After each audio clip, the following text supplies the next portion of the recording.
Bonjour et bienvenue encore une fois sur le site www.africadevelopment.org. Dans notre objectif de mettre en place un système éducatif pratique et basé sur l'acquisition de compétences réelles en Afrique. Ceci est très important, ceci est indispensable parce que si nous voulons créer, nous voulons fabriquer, nous voulons inventer, il y a lieu de sortir en fait de cet aspect théorique et de ramener la connaissance à l'évidence. C'est seulement une connaissance ramenée à l'évidence qui permet de fabriquer, de créer et de se doter réellement de cette capacité d'être un autocréateur de son propre emploi. Quand les étudiants africains sortent des écoles d'ingénieurs, des unités de technologie ou même des lycées techniques, ils doivent être capables de se regrouper à 2, à 3 et de créer des PME et pourquoi pas des sociétés de plus en plus développées. Pour en arriver là, nous devons posséder notre savoir-faire. Nous devons acquérir la capacité en fait de changer les choses. Cela passe par l'acquisition basique des...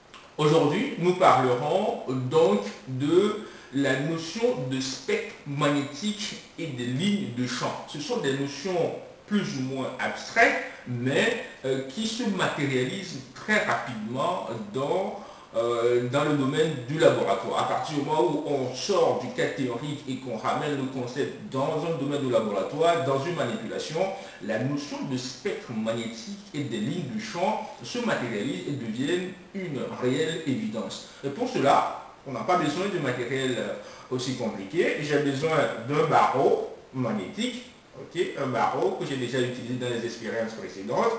Et j'ai besoin de l'aluminium de fer. Tout ce matériel peut être trouvé très facilement un peu partout à Djibouti, à Ouagadougou, à Bobo-Dioulasso, à Douala, à Lomé, à Yaoundé, à Sinkassé, à Dakar, à Accra. Vous pouvez trouver très facilement ce matériel un peu partout. Il vous revient de regrouper vos étudiants afin de matérialiser en fait ces notions. Ces notions de spectre magnétique et des lignes de champ sont très importantes parce que nous allons les utiliser par la suite. Il y a lieu de canaliser les lignes de champ, de constituer ce que nous allons appeler par la suite le circuit magnétique, en fait, c'est-à-dire le circuit à travers lequel passent les lignes du champ. Bon, nous avons ici notre barreau magnétique, un aimant permanent. Donc, je vais déposer une feuille blanche, je prends plutôt celle-ci, que je dépose sur notre aimant, ok? Je recouvre notre aimant et je prends l'aluminium de fer. Je vais saupoudrer donc la feuille, je vais mettre donc l'aluminium de fer sur la feuille et nous allons voir ce qui va se passer. Je répands tout doucement l'aluminium de fer sur la feuille. Voilà, voilà. Et regardez un peu le dessin que nous avons sur la feuille. Nous avons une configuration particulière. Nous avons l'aluminium de fer qui s'entasse ici et nous avons l'aluminium de fer qui s'entasse là également. Et entre les deux pôles, le pôle sud et le pôle nord, le sud, le vert, le nord, le rouge, comme nous avons vu précédemment, nous avons les lignes dessinées par l'aluminium de fer. En fait, l'aluminium de fer s'oriente. En fait, l'aluminium de fer ne se dispose pas sur la feuille n'importe comment au hasard. Regardez, sur une deuxième feuille ici, quand je mets l'aluminium de fer, regardez, l'aluminium de fer se présente d'une façon quelconque, en fait.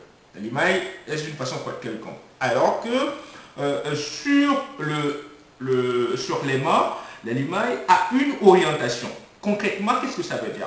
Ça veut dire que le barreau magnétique modifie la zone spatiale dans laquelle il se trouve.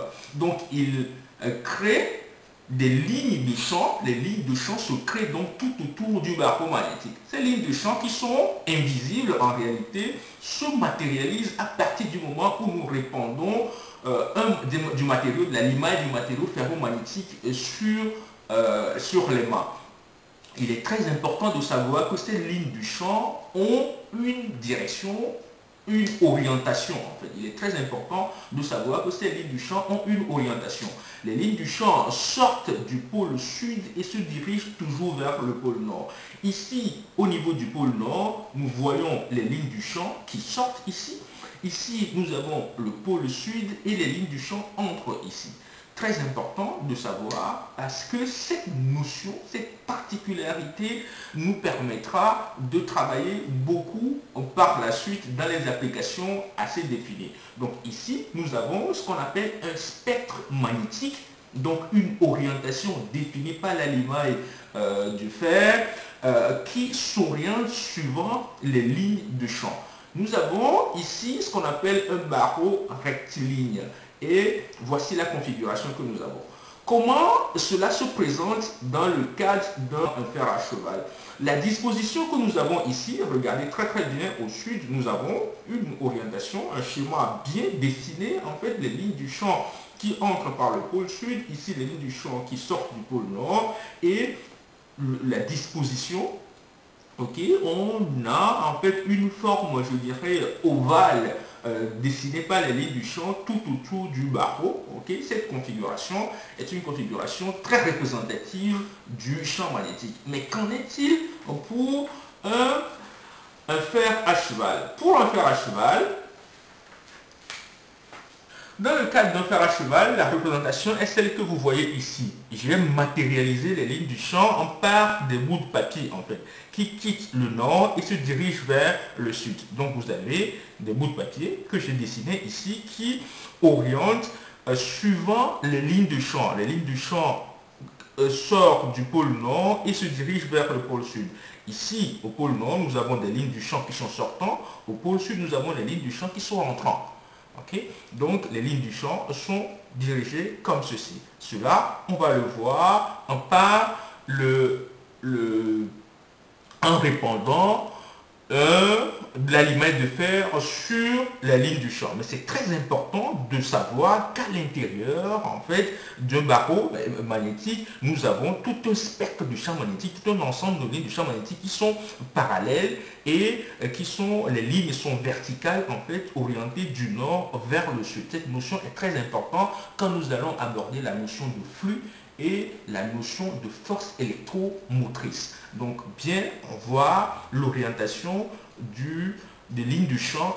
Donc nous avons un fer en U et nous avons vu précédemment le nord et le sud.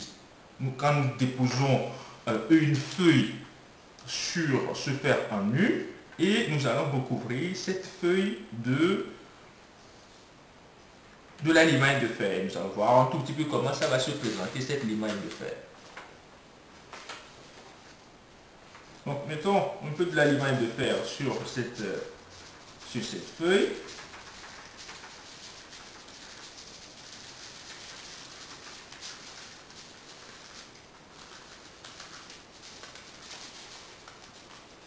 Voilà.